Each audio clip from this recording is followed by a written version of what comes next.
ছেলেরা যদি 4টা বিয়ে করতে পারে তাহলে মেয়েদেরও 4টা কেন, মেয়েরা আরো বেশি করবে, কারণ মেয়েদের এনার্জি অলওয়েজ বেশি থাকে। ছেলেরা যদি 4টা বিয়ে করতে পারে তাহলে মেয়েরা পারবে না কেন? অবশ্যই পারবে, কারণ নারী পুরুষ সমান অধিকার।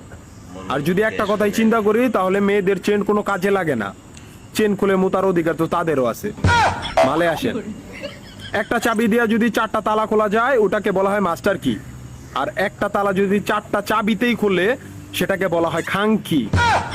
ধরেন আপনি 4টা ইঁদুর পালেন, আপনার কাছে গর্ত আছে একটা, বাহিরে অনেক বৃষ্টি, বুঝেনি তো ওয়েদার ডিমান্ড, এখন 4টা ইঁদুরের একসাথে গর্তে ঢুকতে হবে, তখন আপনি কি করবেন? ধরলাম উপরে নিচে মিলাইয়া আরো 2টা আছে, হ্যাঁ, তাহলে 4 নাম্বার ইঁদুরটা কই যাবো? কানের ফুটা দা না নাকের ফুটা দিয়া? হ্যাঁ, তার মধ্যে মাসের মধ্যে 7 দিন থাকে লকডাউন। আমি মানি, আমি না শুধু, সবাই মানে মেয়েদের অনেক পাওয়ার, মেয়েদের অনেক এনার্জি। তাহলে দেশের মধ্যে ঘন ঘন লোডশেডিং হয় কেন? আমার মাথায় কোনোভাবেই ঢোকে না।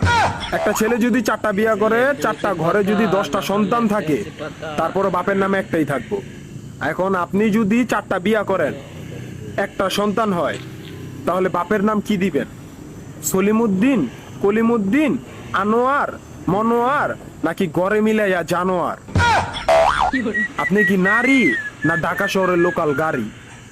30টা সিট ফুল, 20 জন দাঁড়ানো, তারপরও বলে পিছনে সিট খালি, ওঠেন তাড়াতাড়ি, পিছনে সিট খালি, ওঠেন তাড়াতাড়ি। শুধু এই সমস্ত মেয়েদের কারণে পুরা নারী জাতির সম্মানহানি হয়। আমাদের উচিত সিটি কর্পোরেশনের কুত্তা মারার ইঞ্জেকশন দিয়া এদেরকে মেরে ফেলা, যাতে এদের জন্য অন্য কোনো মেয়েদের কেউ খারাপ নজরে না দেখে।